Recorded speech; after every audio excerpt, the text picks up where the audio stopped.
We are live. I'm going to check the feed on YouTube. Okay. This is exciting. Definitely. It says that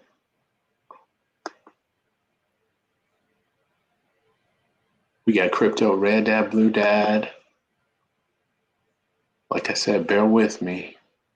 No worries. No worries. It's all good. Let me go back in here. Live streaming.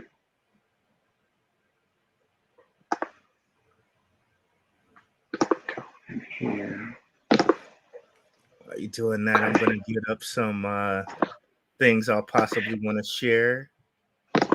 Okay, that's good.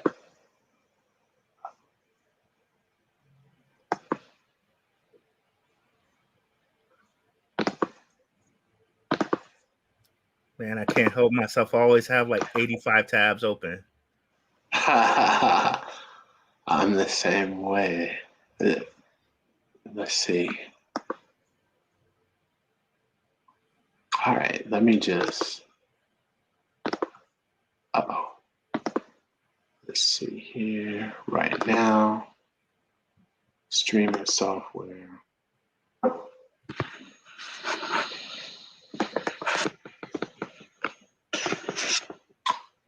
Why isn't it letting me?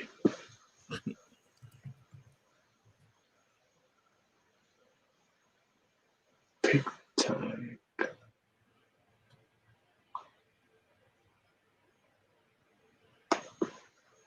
There it is.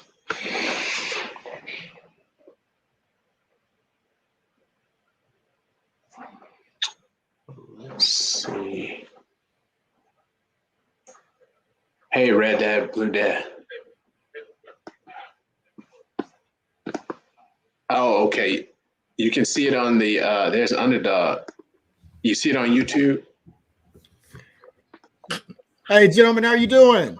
We're live. Hey, we're doing good. We're doing good. I'm on the phone with Red Dad, Blue Dad. Well, right now good. we got Underdog in here.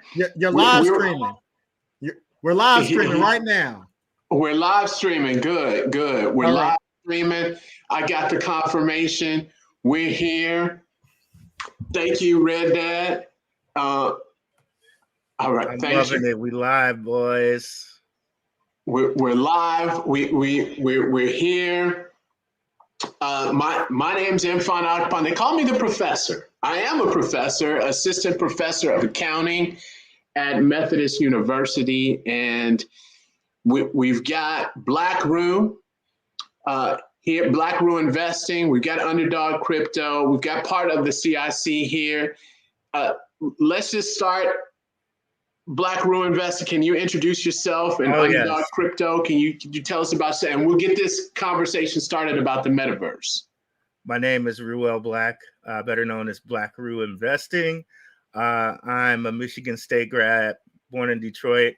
I do a show on Benzinga every Friday at 7 p.m. Eastern Standard Time called Learn to Trade with Ruel, aka the Ruel Report, where we go over stock and crypto, but mostly crypto.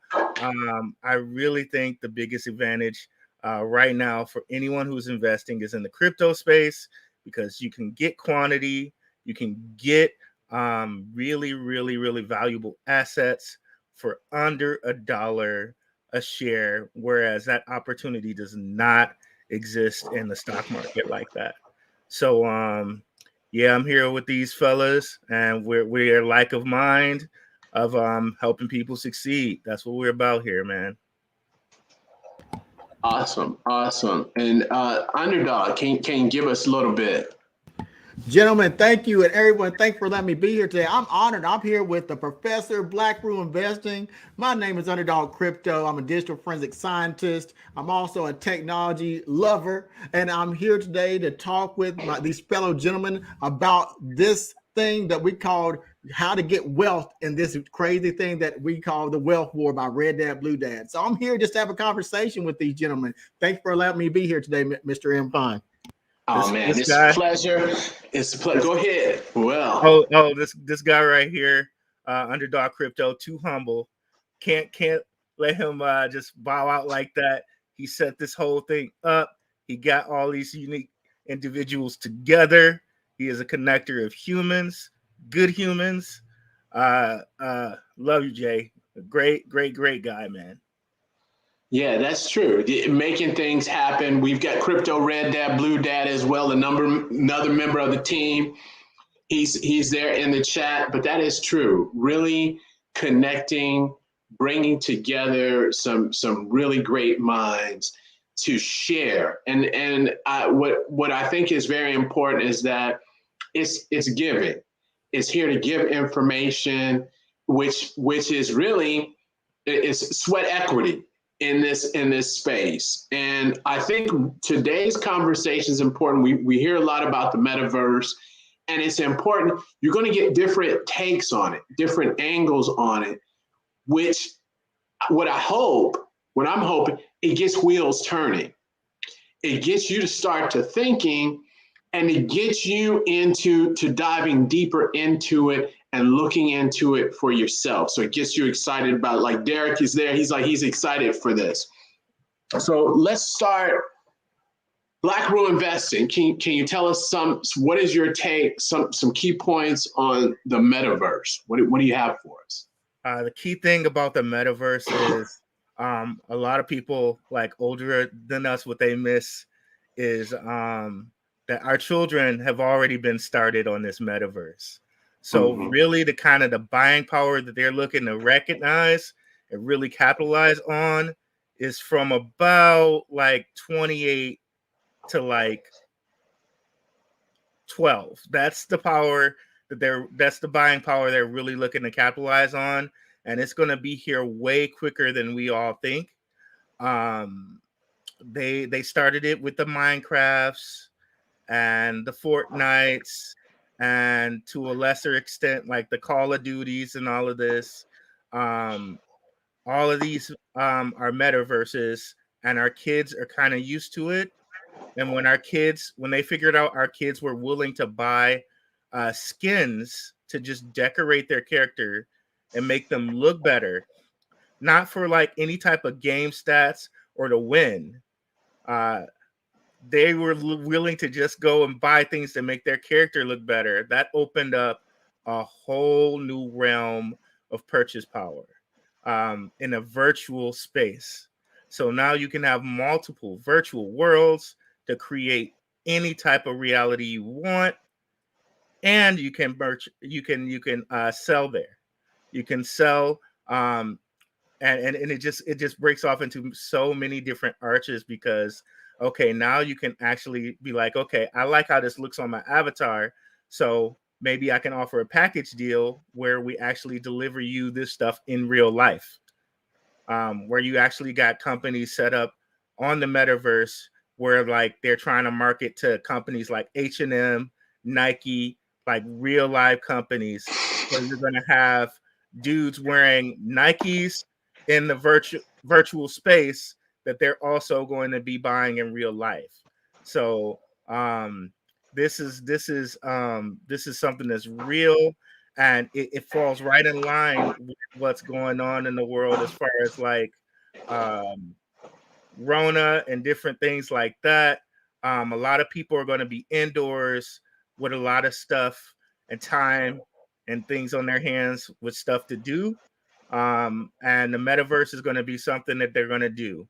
And we can get into it later, but I have a couple things where I can show you where it looks like they're going to make it really, really lifelike. We'll get into that later. That's good. That's good. Well, this is some great points. Underdog, got anything on it? You know, the definition of meta, one of the definitions is the most effective way to achieve a goal. So if you look at the definition of the word meta, M-E-T-A, it's the most effective way to achieve a goal. So when I hear metaverse, what I hear is the evolution of technology. We're just moving the needle forward in how we can effectively communicate using technology. It's not something new. It's the evolution of technology. So if you remember in the 70s, a computer took up a building. Now a computer was reduced to the size of your thumb. Your computers are on your hand. Now we know that if you need a subpoena for a cell phone, because the federal government looks at a cell phone as a private piece of your computer going with you, you need a subpoena to get into it. The metaverse is just a more efficient way to make it a lighter version to communicate and connect. So that's what we're talking about here, technology evolution. That's good. And I wanted to throw something out. Every time I see Underdog, I think of the word research. I think of the word research, which is very important. And I was, as a professor, that's one of the things I do, research. And one of my research partners, we were brainstorming on a potential metaverse project. So we look at the problems. What are the potential problems? My research partner knows nothing, expert in accounting, nothing of the metaverse. So we talked through this. And she came up with one point, and I'm going to use an accounting term, but she came up with this point, and I want to get your take on this. When we started talking about the metaverse, we started talking about the sandbox, Decentraland, explaining how it is, the land, the NFTs. The accounting term she came up with is something called going concern. Going concern is a fancy way of saying a business can go out of business, might not work. What will happen? So her big concern was, which she brought up with the metaverse, particularly when we talk about the sandbox, which many of these are private companies, foreign-based. What happens to your assets, or what happens to that environment if that company goes bankrupt, is gone? What will happen? That was a huge risk. And that's an accounting term, but it ties into business. So I want to get your take on that. Let's start Blackrue Investing. What do you think about that going concern? Well,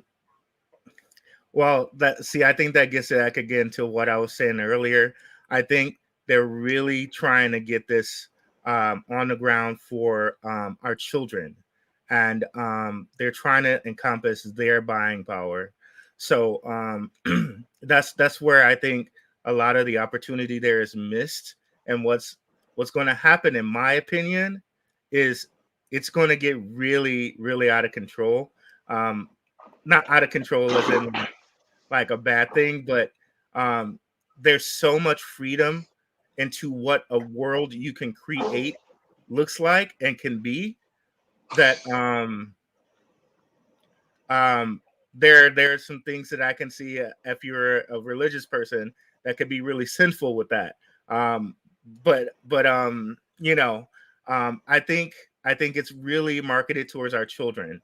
And I think they, like I said, they're used to going on here and buying skins. And then when they see a skin that looks really good, say the next day they see their next, this YouTube influencer or this TikTok influencer on a metaverse that they're about, wearing shoes that every one of their friends thinks are hot. And that's all they really need. Like, okay, now they're gonna go buy those shoes in the metaverse, and they're probably gonna buy them in real life. And then once companies prove out that can happen, all is gonna break loose. And I don't think we're too far from that, because you already have like companies like Dunkin' Donuts and all of this offering like the Travis Scott or the Charlie D'Amelio this or the Logan Paul that. Like, it's been proven like that it can work already, because we've had things like what's his name? Oh God, I can't remember his name. Shot that girl Megan Thee Stallion. Whatever his name, Trey Songz. We had Trey Songz NFT. He sold them all out. Like, so we've already had cases that have proven to work.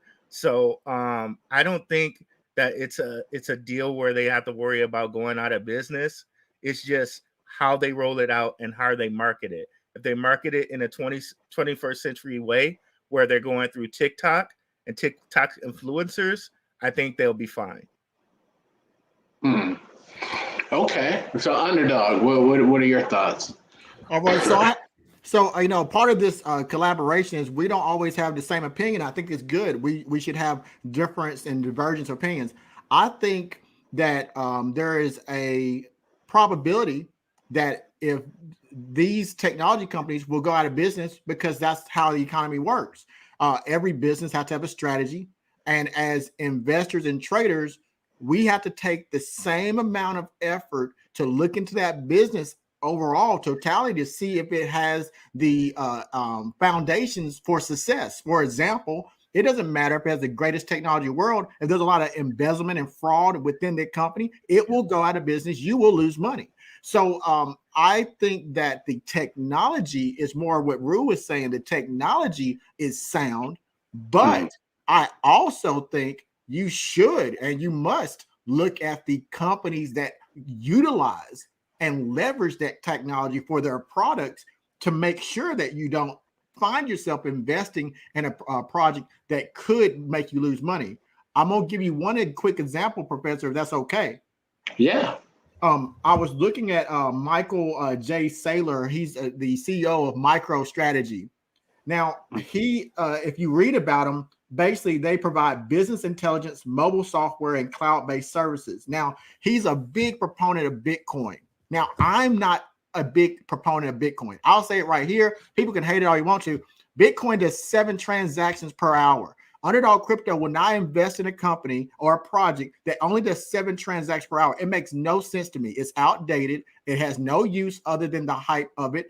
I understand it controls the market, but why would I put my company into the hands of a project that can't do more than 7 transactions per hour when Visa, MasterCard are doing thousands in a minute? Makes zero sense.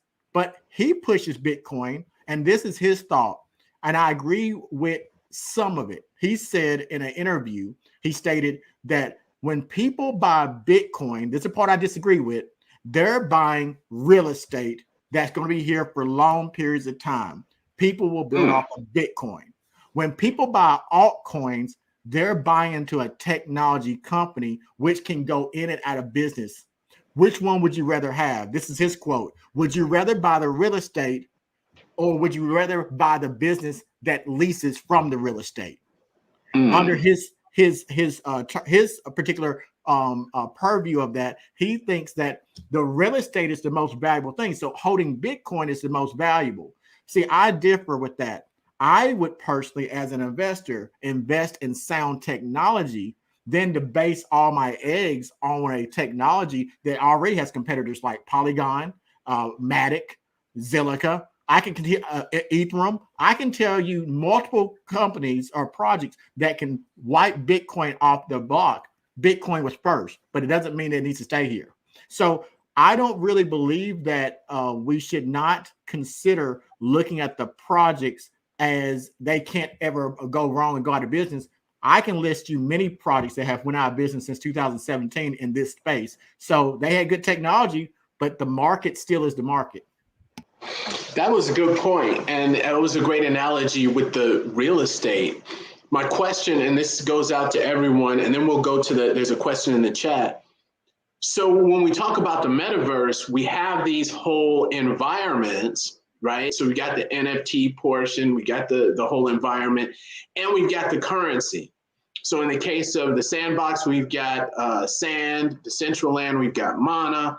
So I just to clarify, and someone can take this, are you saying when you say the project, are you saying the crypto is the key or the lifeblood of the project versus the infrastructure? Is that something to look into? That was a good point. Well, go ahead, Underdog. Yes, absolutely. I think that the crypto is the core, it's the engine, but an engine can't work without the components.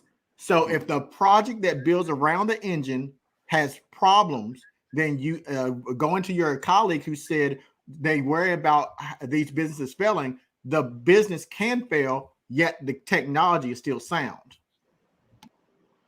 I got it. So so this is good. But to piggyback on, oh, go ahead. I'm sorry, Blackrue, go ahead. No problem. Well, let me see if I can share something with you guys. Sure. Share screen. Sure. And I think there's something you'll have to do on your end to make sure that I can share.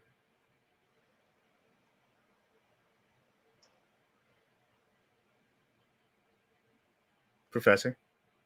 I'm saying, how do I do it? You'll have to do something on your end so I could share. It'll Professor, if you click on he uploaded something, look at the bottom, you'll see the video he uploaded. If you click on it and it's press share, it'll share it on your screen. Let's see. I do. Okay, I see share. Right at the part where you added me in, if you look at the bottom, you'll see his video. Just click on it, it'll ask to add to screen and it'll bring it up. Yeah, I don't see it. Oh, there it is. Hold on. Wait a minute. Hold on. And while you're pulling it up, I'll talk to some of your people in your chat. There it is. There we go. All right, guys. So this is a coin that I really believe highly in. It's called CEEK. They do AR, VR, and they're also going to have a metaverse. But if you look at this that I'm showing you right here, I'm not going to play it just so like it's not any copyrighted music. But let me see if I can just kill the sound. But you can see they're doing a concept video for H&M where they would literally like sell H&M stuff in a metaverse. And as you can see, like this looks pretty good. It looks exactly like you were walking into a store and buying something. And this is the type of stuff we can expect to see from a metaverse. And to address what Underdog said, and I think I'm leaning with the tech all day, but my view is kind of in between. Well, I'm more on what Underdog is saying. I'm all about quantity, and if you're Michael Saylor and you got billions and billions of dollars, Bitcoin does maybe sound better for you. But if you're someone who's just getting into this space, there's so many more coins like CEEK, Sandbox. Underdog mentioned a lot of Ethereum killers. Ethereum, Cardano. Like we don't have the quantity of money to go buy Bitcoin. It doesn't make any sense for us. But for a billionaire who wants to go out and have something that only has 21 million tokens and is already an established asset, which companies like Square, Tesla all have on their books, that makes more sense for him. But for us who are just starting out, if we go buy companies like CEEK, which have people like Lady Gaga, Demi Lovato, all these people behind them, and this coin is less than $1, that makes more sense for us. And whenever you get a chance, I want to kind of get into where this is going to be like really, really lifelike, what they're trying to do to make this real lifelike. See, this is good, but it still takes me back. So CEEK is similar to the Sandbox. Is that correct? It's more like they want to be AR VR YouTube, if you will. So they want people to be like they want to be like an AR VR YouTube /NTV. So you go on there, you watch esports, you go on there, you watch live concerts. You go on there, you watch, you learn how to do, workouts with Francis Ngannou, MMA fighter. So it's more like a YouTube type deal with a metaverse in it. I think Sandbox, what they're really trying to be, the Sandbox and the Manas of the world, they really want you to spend time in their metaverse as though it was real life. They have they have casinos on there run by Atari and stuff like that. They really want to kind of immerse you in the realness of their metaverse. Whereas CEEK, they just want you to come on and like get in and out and just like have a real life version of the video happen around you, kind of. If that makes sense. Well, it does make sense, but do you think that any of these projects or these metaverse worlds, they can pull the plug? Absolutely. I'm sorry. Yeah, absolutely. They can pull the plug. Yeah. Okay. Yeah, but okay. What do you mean by pull the plug? Well, what we're going back to what we were saying before, the going concern, they could shut it down. We know this happens because they get delisted. These projects do rug pulls. That is pulling the plug. Yeah. So not only can it be because of fraud, not only can it be from legitimately they just can't make it in the market through natural selection of companies. You're an accountant. You teach accounting principles. If you bleed out the back end of your company, it will shut down. And in this space, is so new. The innovation technology theory, how do you get people to invest in something they don't even see yet? We're talking about some of these are like what we're just saying, concepts. We're venture capitalists in this space. All of us are venture capitalists because when you're buying something before it has actually been built, you are a venture capitalist, and that is the most high risk thing you can be in any type of investment. That's good. Go ahead. We're going back to that. Like Jay is so right. He's so right on that. And for like people older than us, that's why I think the concept is kind of a hard thing to explain what the metaverse is. But what it is just really virtual real life. And due to everything that's going on in the world right now, I think there's more of a push for people to be inside. So they want to capitalize on people spending while they're inside. So how do you keep people inside? By giving them the same thing that they could have gotten outside. So now there's a coin that I'm really high on called Rose. Or it's by Oasis Foundation. The ticker symbol is Rose, ROSE. They're partnered with Meta. They're partnered with Facebook. And if you look at the owner has some type of she does technology with deep fakes. So can you imagine a metaverse with deep fake avatars with that type of realism? You gonna talk about deep fakes? Because I'm ready. Yes, I want to hear about the deep fakes. With that type of realism. We can get into it. Let me share one more time. Let me go pull that up. And Professor, just so you know, there's a lot of questions in your chat. Just a few of people who have asked some questions. I know you want to get to them. Okay. Am I still sharing? Let me go here. There it is. And then we'll go to the questions. This is the coin that I'm talking about, Oasis Network. And if you come over to my channel, guys, it's darkhorsewatcher.com. I'm going to touch on this, but I have videos where I'm more in depth on this. And I've been following this guy for like since 30 cents. Okay, but here's the thing that I'm talking about. We come up down here and we read more. Okay, Dawn Song. So she founded Oasis Network, but what she won a Amazon Web Services Machine Learning Research Award for her work in protecting the public against AI generated fakes, i.e. deep fakes. So if Facebook is partnering with this type of person, then my thought is that they're going to have avatars that are actually deep fake like avatars.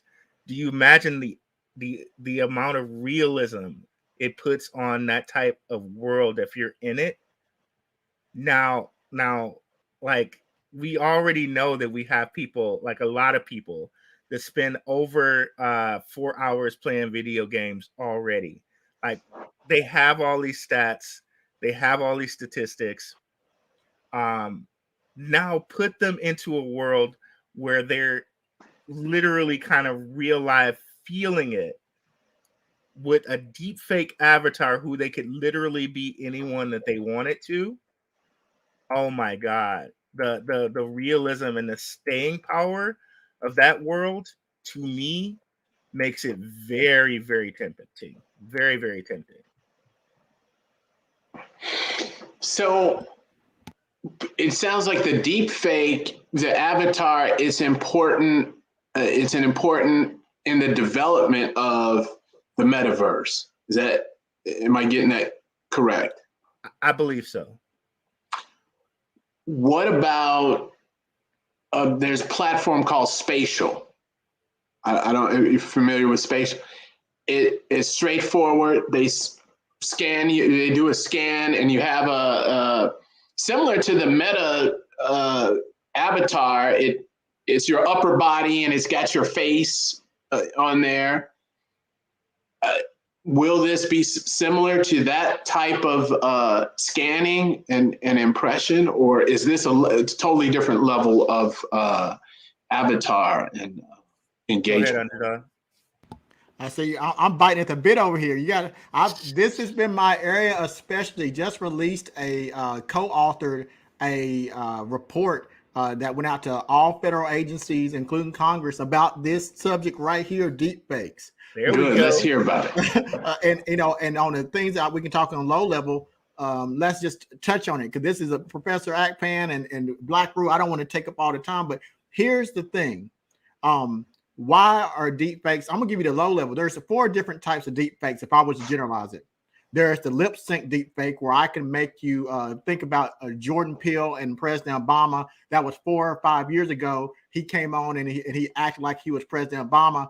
He's a voice impersonation, and he made the lips move. At that time, it took hundreds of $1,000s maybe to do that deepfake. Now you can do it on click of a button. Now you got that lip sync deepfake, changing lips. You got the face swap deepfake, changing the face. You got the also puppeteer deepfake, where I can make Professor come on here and say what he wants to do, move how I want him to move.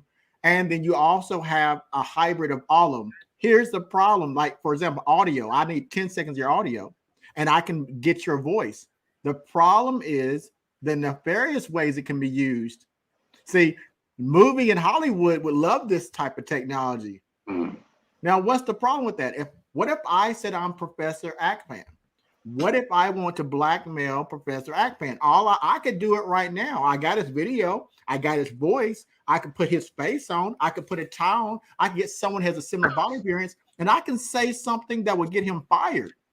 I could make myself in a picture of an inappropriate picture and all types of things. There is some legalities to this piece, and it's not regulated. Technology is further past the regulation. And so what Blackrue is saying, there's some real applications that are not nefarious. Movie theaters. Imagine you putting yourself in a movie. That's available right now.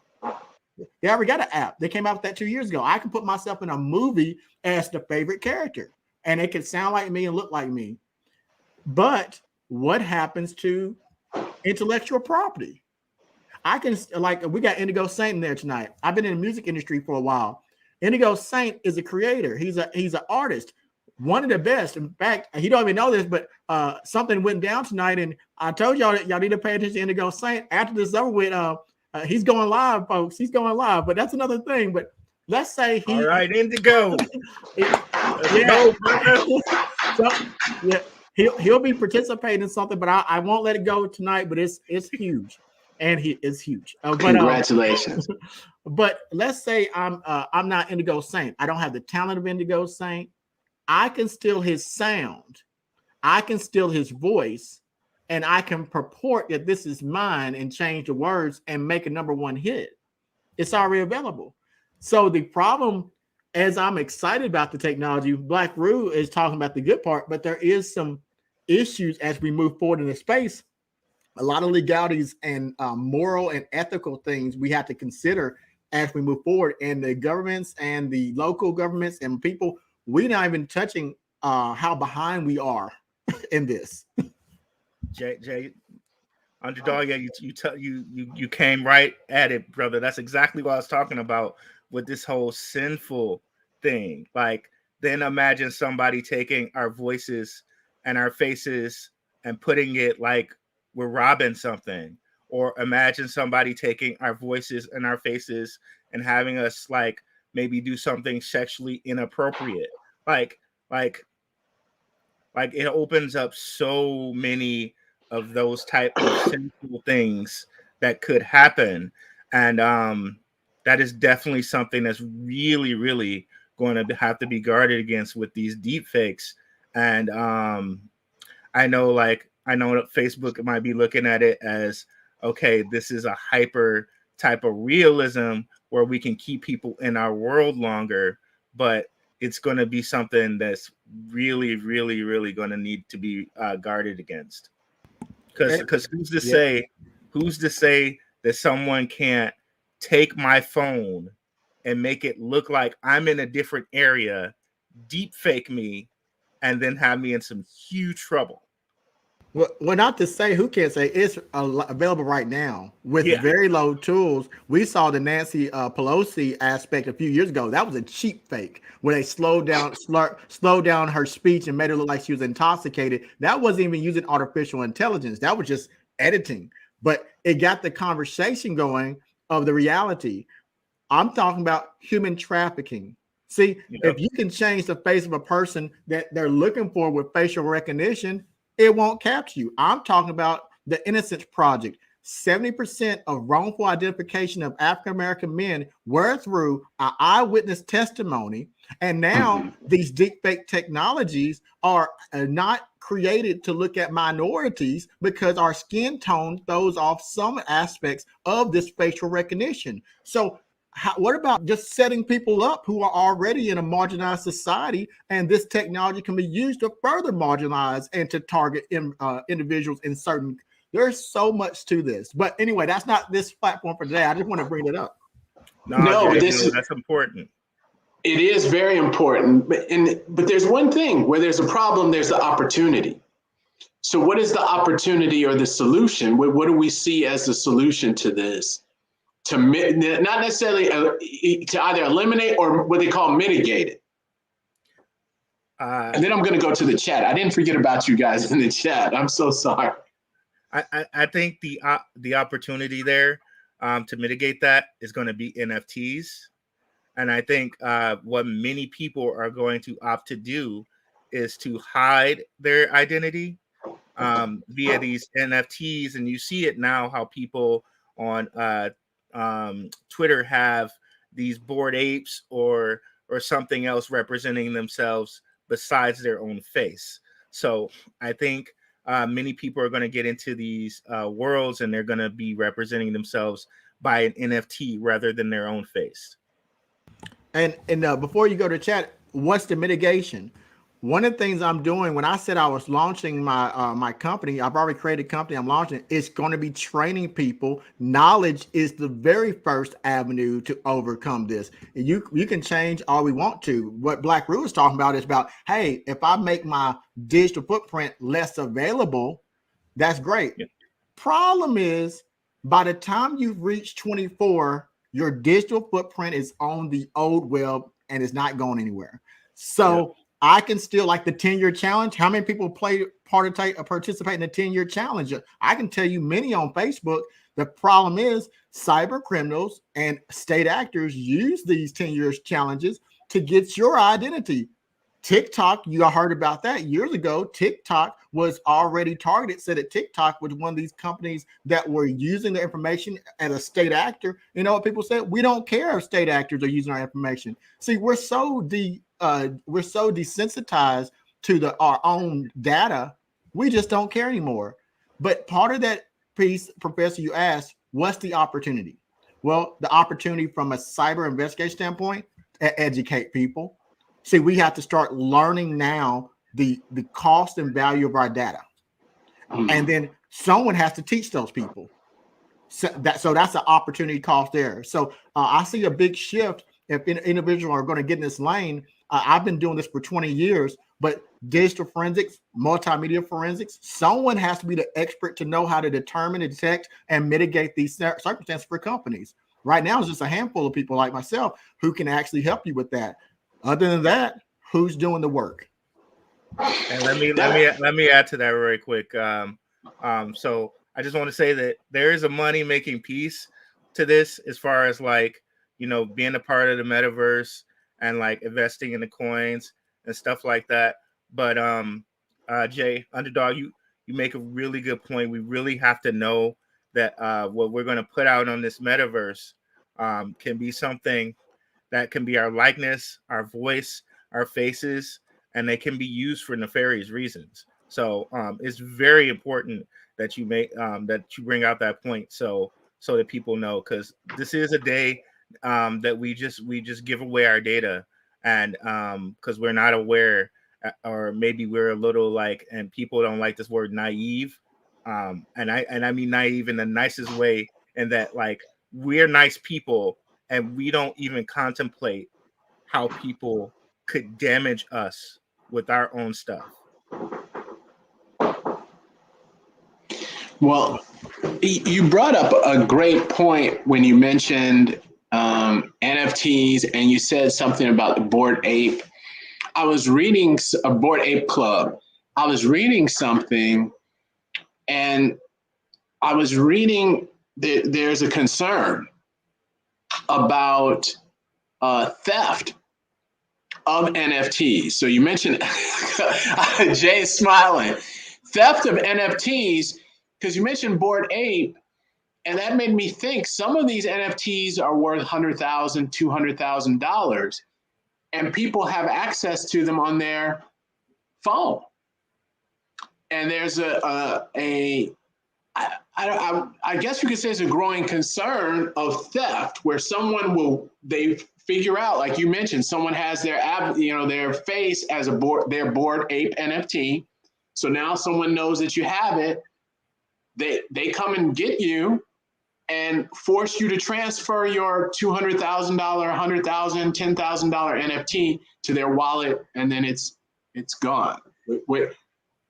Jay, you're nodding your head. So, well, I don't want to take away from your community because they're biting at the bit to talk to you. So sure. I don't want to take away. But as you look at the community, here's the thing about it. This conversation right now with Blackrue and Mfon Akpan, let me just stop and breathe for a second. I'm so excited, folks. Do you see why you can't sleep on these individuals? If you go to Mfon Akpan, you're going to get this type of conversation. You go to Blackrue Investing, you're going to get this conversation. Or you can go to your Bit Boys. I'm on a Bit Boy hunt right now. I'm on a Bit Boy hunt. And if you ever watch this, I'm coming for you, Bit Boy. You don't know me, but you will. But you get these paid content creators to just shovel manure, I'll be nice, in your face and to tell you that you're eating a steak. And you got the real men and women in this space like Mfon Akpan, Blackrue, the CIC, giving you actual knowledge that can help change your life, whether it's from a security standpoint, whether it's from technology innovation, but you need to hear this information. Now, you're getting into the things I was going to talk about. I'm going to be releasing on my platform. I got a standard review, and I also got the war series. But I've been telling people about the crypto space. The 80% right now of the Bored Apes, millions of dollars has been stolen of NFTs, and billions of dollars have been taken overall throughout the world in $1 billion market. Now, the problem is 80% of those thefts are from the psychological things such as phishing. See, people don't understand that you give people access. When we say hackers, we generalize it so much that we think there's somebody really. No, the hackers are just here. They're beating you here. I saw, I'm not gonna go too deep, but I saw a lot of times this is how people get phished. You're on my page. I check my comments constantly, and I look for my community like yourselves to also check my comments. I also check you guys' comments too, because you'll see people say they're Underdog Crypto, use my image, and then say get in contact with me on WhatsApp. I've never asked anybody for money, but if you look, I'll delete hundreds of comments each day, and I can't even get around to it. Well, this is happening in crypto space, and people are getting your seed phrases. You're sending it to them because you think you're talking to customer service, and you're giving up your equity. That is how it's happening. It's not this savvy hacker. They're outsmarting you. So that's one of the things that I said when I start training people is how to avoid the psychological and mental piece you need to be in this space. Mm-hmm. Yeah, see, that is good. There's many of those things out there. Just know none of us will ever contact you like that. We will never ever ask you for money or be on what's up. We're here to educate. We would never do that for you, to you guys, ever. And I see asking questions. They're asking questions in that chat. They're gonna rebel. They're gonna revolt unless Mfon talks to them. I'll address that. Yara, you mentioned what are NFTs. The technical term is non-fungible tokens, but really the way you can think of it is taking anything that you can make money with in real life and making it virtual. For example, baseball cards. There's a company called NBA Top Shot. They make basketball cards. And they kind of like spiced it up, made it 21st century. Instead of it just being a regular little flat 2D basketball card, it's actually a 3D like actual clip of a basketball player in a great moment. Like they shoot a great three, they get blocked, they make a dunk, and it's already been proven that people buy basketball cards. So now they're making it into an NFT, and they're using everything that you would use with blockchain, and the blockchain becomes the certificate of authenticity, right? So now it says, okay, we're only making 5,000 of these, and you have one.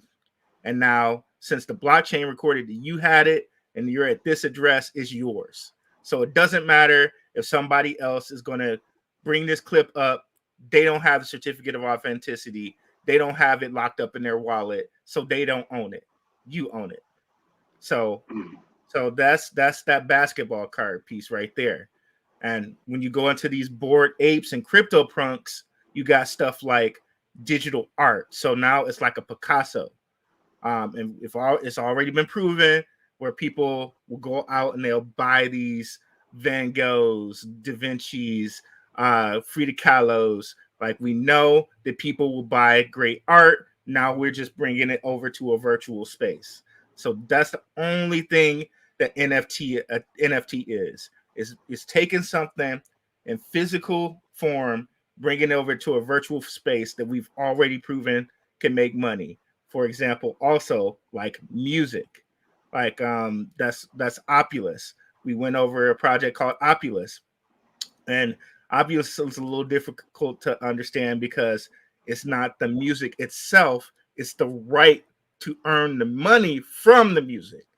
So it's So it's literally anything you can make money for, digitalized or virtualized.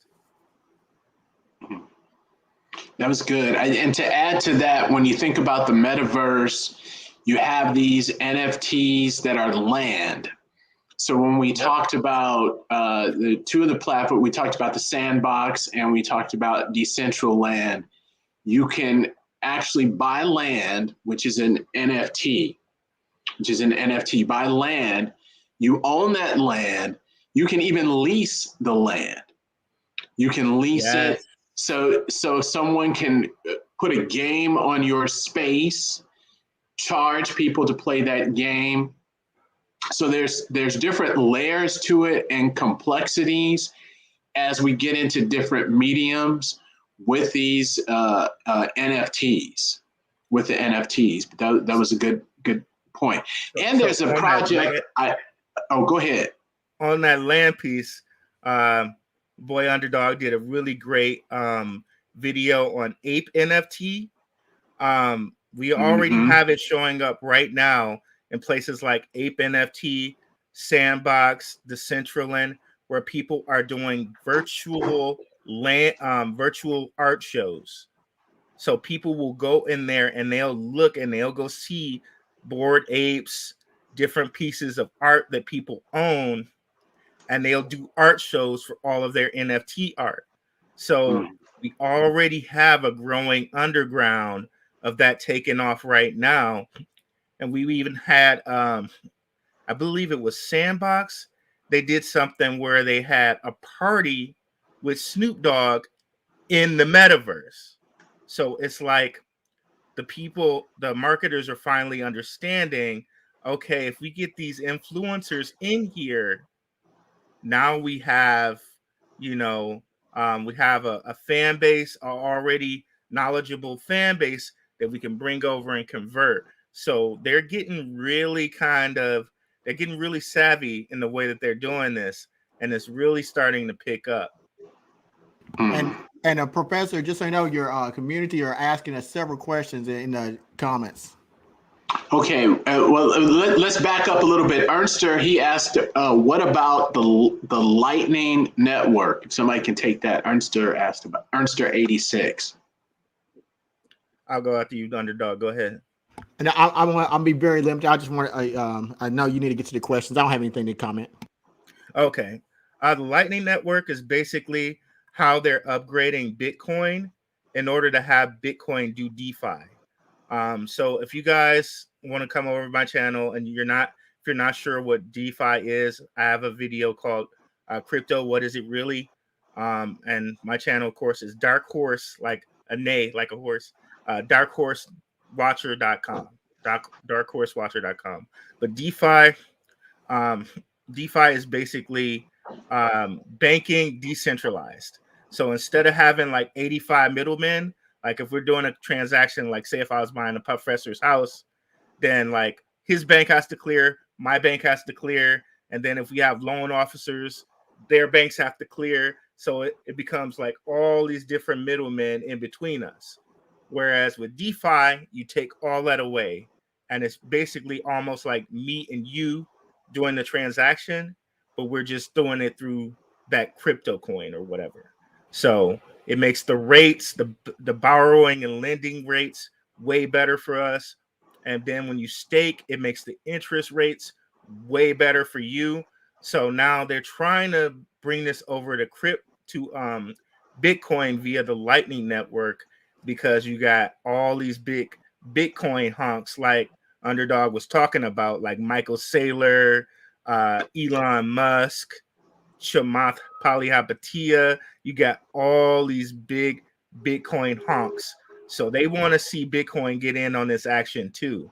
So that's why we're seeing the Lightning Network be built out, because they want to get in on this DeFi action. Because a lot of these coins, the way they really grow is through DeFi money.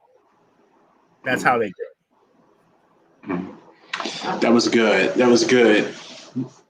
Indigo Saint is saying maybe we'll see full adoption when all social media companies get into the metaverse.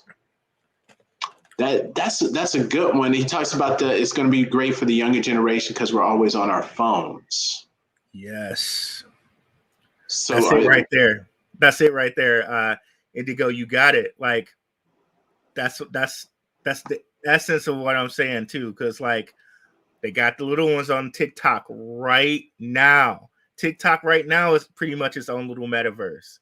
Then you imagine putting like augmented reality to that, where they put on some glasses and now they can move their hand like it's real life and like press on something like it's real life. Oh my God. Like they've already gotten them so that like they're better about communicating with people on TikTok and Discord than they are in real life. So it's just the next evolution. It's just the next step, to be honest with you. And Indigo, you hit it right on the head.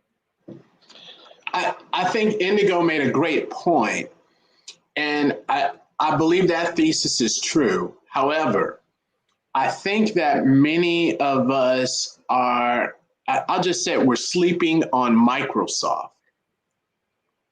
Sleeping on Microsoft. Why do I say that? They've got the hardware. They have the Microsoft HoloLens, and they have the cloud storage. So they got the cloud storage space. So they've got these pieces already there together. I think Microsoft is it could be what you call a sleeping giant in this side of things. And as a matter of fact, they have the social media. They've got LinkedIn. If we were going to talk about the social media portion. Any thoughts on that? I got a thought on that one, Professor. Can I jump in there? I'm gonna pull this up really quickly. And let's see. Here we go. I'm gonna pull this up really quickly. This is a comment I got the other day. Hopefully, it's very quick. If I can't find it, I'll just quote it. I can't find it offhand, so let me see if I just quote it. And here we go. So I was doing a video on May 19th, 2021. I'm looking at my phone right now on Jarvis. Now, Jarvis is a artificial intelligence, natural language processor. They have a partnership with Microsoft. Now, the person said some derogatory things to me. I don't care. But what they were saying is they said, Underdog, I bet you feel bad now because Jarvis is not going anywhere. And so I asked the question I often asked these Wind Moon people. I said, okay, do you have anything researchable that we can look at to support your statement that this technology of artificial intelligence isn't going anywhere? Well, look at the price. I said, I don't look at price. I never did. I said, do you have anything that tells me that Microsoft, who got Jarvis, and Jarvis, who now has partnership with NVIDIA, the largest gaming company in the world, do you think there's a reason why Jarvis needs to have this technology with Microsoft and NVIDIA? They didn't say anything besides, well, this is doo-doo coins, and they said other word. Here's the thing I want to express. In order to connect us, Meta means the most efficient way. In order to connect us, it might make sense, since Jarvis is a natural language processor, that I can connect with someone in Japan, and artificial intelligence can listen to what you type and say and translate it like Google Translator does when I went to Japan and Korea. See, I talk into this thing and I was able to navigate in other countries.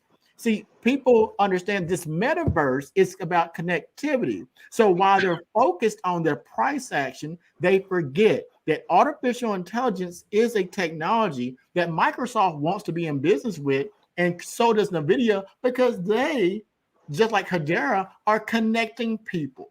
And that is what drives these projects. So for me, after I saw that, I went and I bought another million Jarvis, not because of the fact that I didn't know, because I talked about this 10 months ago, because people only can see what's in front of them. These are the people who are called late adopters. And it doesn't do us any good to talk to a late adopter.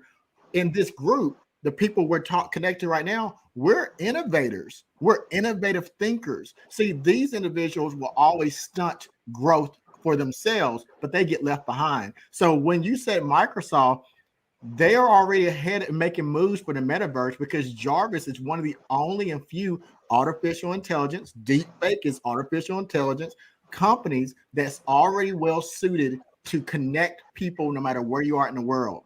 And I use it already on Google through Google Translator. It's actually how I communicate when I do go overseas. So yeah, I think they are not only sleeping on Microsoft, they forget that Microsoft has Xbox and all these different, they're in the game.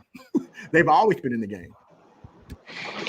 That was good. That was a good point. It's a synergy, connecting the dots to kind of get an idea, to get you to think about how this all ties in together.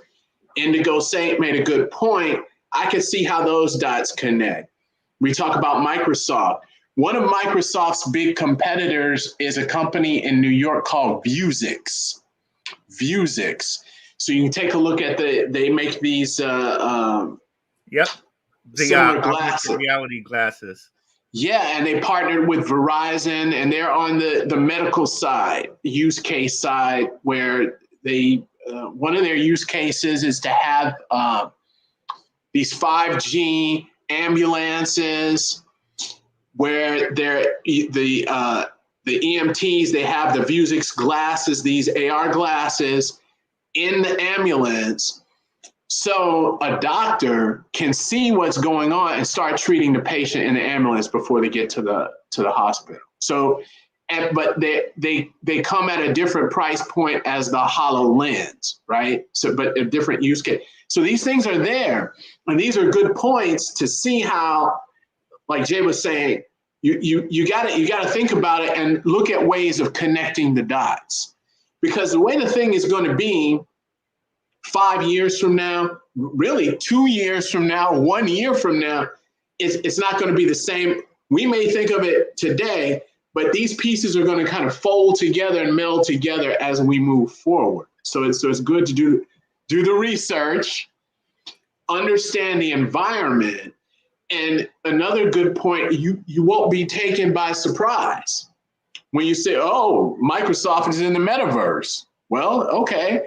For someone who's done some research, they understand they've got the HoloLens. They've got Jarvis, they have all of this. So it's not a shock when you see this come out. That was great. That was great. Well, let me get back into the crypto. Let me get back into someone said Epik Prime. Someone was asking if someone's going to talk about Epik Prime. Can someone talk about it? Build on what you said, Professor, there. Now, Underdog, I'm going to have to pick up some Jarvis. I ain't know anything about that one. I'm going to have to pick up some of that. But I didn't interrupt you. Go ahead.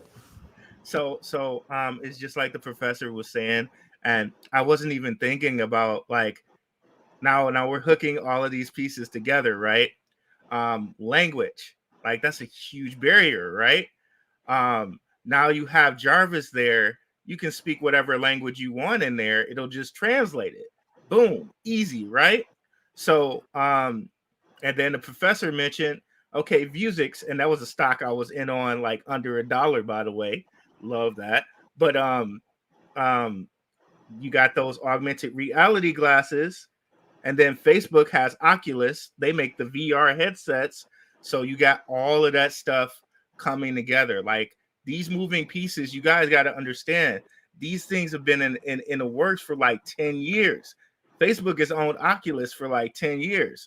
So they've been putting this whole metaverse thing in place for a long time now. Even with the movies, Ready Player One, all these type of things, like, they've been putting this stuff into place. So that's what I say. That's why I say, like, yes, it's capable for all of these businesses to fail, but I don't think that many people understand, like we do here, like the three of us do here, that these pieces have been put into place. Like this isn't something that's just like new. Like you said, Jay, this has been going on. They put these, they've already putting them into place here. So yeah, I didn't even think about the language piece of it. But yeah, all these pieces are coming together real nicely, I think. Professor, I want to say to you, people, yeah, I'm gonna get. You mind if I give an announcement real quick, Professor? I was holding on. Sure. And we're over 1 hour. But go ahead. Okay, I'll make it go for 5 hours. I won't keep it long. I know people won't see the content if it's too long, so I got that. But I got the authorization from my boy Indigo Saint. So. Huge company today solidified a contract, a deal where Indigo Saint will be doing a virtual concert for all of their constituents in the medical field. In the room in this company is the former executive of Sony, who knows Japan Capri and all types of individuals. There's going to be a conversation to be had afterwards about him, his career. Now, what I want to give this is the power of what has happened here, because people will miss the details. If we had been in a space of doing what we knew, we're giving out CDs. No one would see it. Indigo Saints in a different part of the world. I'm in a different part of the world. Through the power of technology and connectivity, we have collaborated to get one of the greatest of all time musicians that I've ever heard music in front of people in positions that can put that music into your radios across the whole world and skip steps. That's practical application. We're going to do this in a virtual setting. And although this is to be a part of this, they're going to be paying to have access to his live show. See, that is what we're doing here. We're not talking about theory anymore, gentlemen. We are talking about practical application. And where can you get that information? Right here. The professor, humble man, has made like 14 books. One of them I read quite a bit. The roadmap, right, that you gave about virtuality and metaverse. I think it was virtuality, right? And Blackrue is talking about things, but see, the professor was talking about virtuality before it was even cool. See, people, you sleep, y'all sleeping on it. And let's be honest, professor. Just like the huge news about Indigo Saint, that's one of many. That's the one I can give to him and give y'all today. But let's just be honest. When you were starting to write your books, and your colleagues and people you work with, they might have looked at you a little bit different because when you fall outside of the status quo, that sometimes I'm around scientists all the time. They're like, yeah, is there a need for this right now? Now, look at this. Years later, the professor can say, well, guys, I kind of been telling you, here's my book. I told you before it was cool. Crypto Pro, he's another member of CIC. A year ago, he had 44,000 views on a little thing called Ecomi. He was one of the first people that brought you a video about augmented reality and these NFTs and how you can flip them for money. Now, he is one of the leading people who talked about these NFTs before it happened. Blackrue Investing, he had videos. He told you about CEEK. He told you about all these virtual reality things at the beginning of the year of last year. Now people are on it. Red Dad, Blue Dad, he did a Human 2.0, talked about artificial intelligence, how that is being integrated in society and community. You could have been on it. And I talked about Jarvis and other things. Here's my point of all this. This market, in order for us to survive, no matter who you are, is to have some type of forecast based on researchable facts that can predict a path and trajectory. And I think that that's the value of coming here and going over your hour worth of time. If someone just stops for a moment and says, you know what, I'm not done studying. The professor went to school for years to become a professor. Blackrue went to school for years. UnderdogCrypto went to school for years. They must know something, because why would they take their time? If you study everything that you hear from these videos, I can't say you'll win, but you have a high probability to learn something that most people don't know and put yourself in a position to win later. And that's how Indigo Saint is in front of a lead executive that used to be over Sony Records, who I saw many pictures of them with some famous people that I've never had an opportunity to talk to, but he'll get an opportunity all through technology and collaboration. So I just want to give that to you and the rest of the community. Y'all really need to come to this platform. Blackrue, Professor, he's on TikTok, he's on Instagram. If you don't do the research, don't expect this stuff to just happen. You're going to be behind. Yeah, that was a great point. And I wanted to say kudos to Indigo Saint. That is awesome. Congratulations. And how can we, Jay, can you tell, how can the people listening, can we get some links or something, connects, or what can we do? Yes, sir. Thank you for asking. There's a few things. One, at the end of this month, we're going to be doing a listening party for Indigo Saint's new song. It's an NFT. We're going to be calling That Rocket. There are going to be NFTs to purchase and things like that. That's on my page. Every time you see my channel, you'll see the beginning and end. You'll see Indigo Saint's music. That's not my music. That is his intellectual property. So if you simply go to hashtag Friends of Indigo or hashtag Indigo Saint, he is the only one. He's also on Twitter. The best way to show support is to reach in your pocketbooks and show support. That's how we have to do it, because I promise you, the people who have created Trump hotels, the Marriotts, they support one another. So the best support is to put your hands in your pocket and hold on to something to give support, not with accolades, but also to support one another. If we don't collaborate, divided, we will fall. And that's how he is making moves. These NFTs he sells, I can't tell you, just like any other crypto project, that it's going to be $1,000 one day. But this is what I believe in his work.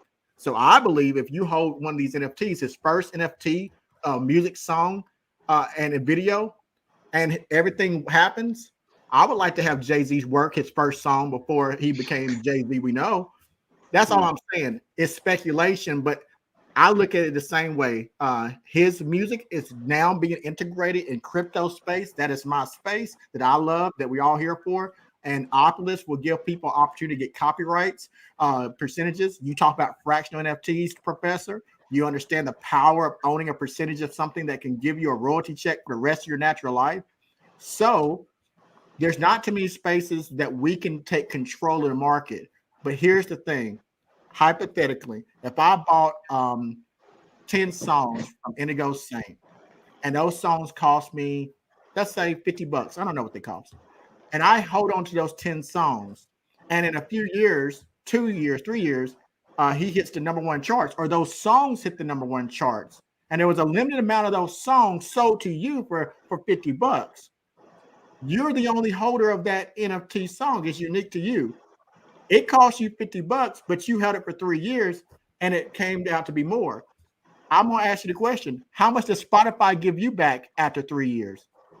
0. Oh, God, don't get me started on Spotify. So the best giving artists fractions of a penny for their freaking work. Don't get me started. Yeah, so that's it. To find them hashtag Indigo Saint, or go to any of my videos. I always reference them. And Professor, we got to contact. I got to talk to you and everybody else. But I'm telling you, when y'all hear Underdog Crypto's song #1 on the charts in the United States, I don't want to hear nothing. I'm gonna tell you, I told you first. Flex said he's ready for the Indigo NFT. That's good, and this is great. I'm it's good to see positive energy, people moving forward. I want to circle to all of you to get to give out your information as well, and I want to say this because when we talk about giving information. I remember I was listening to a podcast. Someone was talking about a venture cap. Yeah, we were all. It was Blackrue. You were talking about us all being venture capitalists. I was listening to a podcast, and this guy, he's a venture capitalist. He invests in companies. That's what he does for a living. Multi-millionaire. And they were asking him, okay, so how many books do you read? So this guy, he was like, I read 15 books a week. And that's really what got me to pause to really hone in on this. I'm like, listening to this. The guy said he trained himself to listen to, you can adjust the speed. If you listen to audiobooks, he trained himself to listen to them really fast. Yep. So the guy on the podcast asked him, he said, well, why do you listen to him fast? He said, look, I try to listen to as many books, watch as much content as I can, because all I need is one idea. And that if I read a book and I get one idea out of that idea could make me millions of dollars. So my charge to everyone, think about when you're listening to this content, I would be happy if there's one thing you got from this that's going to make you research it or think about it or look at something in a different way. And I think that's a great way to approach when you're listening to content, when you're reading books. Try to get an idea. This guy, I'm listening, he's a multi-millionaire. He's just looking for ideas, right? To learn something new. So I hope that this evening you take away, you get something that's valuable and something that's new. And also listen to these gentlemen and listen with the mind of getting something new, right? Am I saying it could make you $1 billion? I'd hope so. But if it's something you didn't know before, that's valuable because now you move forward. Now you move forward. So on that note, Blackrue Investing, how can they get in touch with you? Before that, if you don't mind, I just want to. Yeah, come on. Professor, you said it really. I try to consume as much good content as I can, and I do most times listen to it 1.5 times speed because I just want to consume as much as I can. And and you got all these creators here. You got Indigo Saint, you got the Professor, you got Underdog Crypto, you got Crypto Pro, you got Red Dad, Blue Dad. Consume all that content. And if you want to support monetarily, which we need to do more of with ourselves and our community, sad to say, but yes, we do. Like join the Patreons and stuff like that. If you want to come over to my channel, it's darkhorsewatcher.com. I have a Patreon. I do like a weekly stock watch list for $7.77 a month. So it's literally less than $2 a week for a watch list, which Underdog's probably gonna kill me for that later. Like we might, if y'all get in now, you get in now, but that price may change later. But ask questions too. I really like it. The young lady Yara, I think it was. She asked, "Oh, can you do an NFT?" Like I heard, and you made it really clear about something tangible. But can you NFT like a service? As far as I know, that's not. I don't know about NFTing a service, but that's a very great idea, Yara.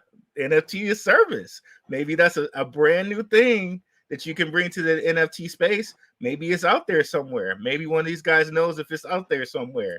But that's the type of questions and stuff. And that's that one idea, just like the professor was talking about. That's that one idea. That's that one great idea, that can like push whoever forward. And that's honestly, that's what we're here for. And really like much props to Jay for setting this up. Man, you're too humble, dude. Too humble. Thank you. Go ahead, please, Jay, Underdog. Well, while we're talking, first of all, the professor and Blackrue, much respect. This is the professor's platform, and those two gentlemen had a conversation, and they were so humble, allow me to join. Thank you very much. I appreciate it, and I appreciate all the people who came out here and are watching these individuals. I tune into them. This is who I surround myself with. So anybody who follows me, everyone needs a peer. Everyone needs a community. I'm telling you, I reach out to them. I talk to them, and I read a professor's paper on accounting principles.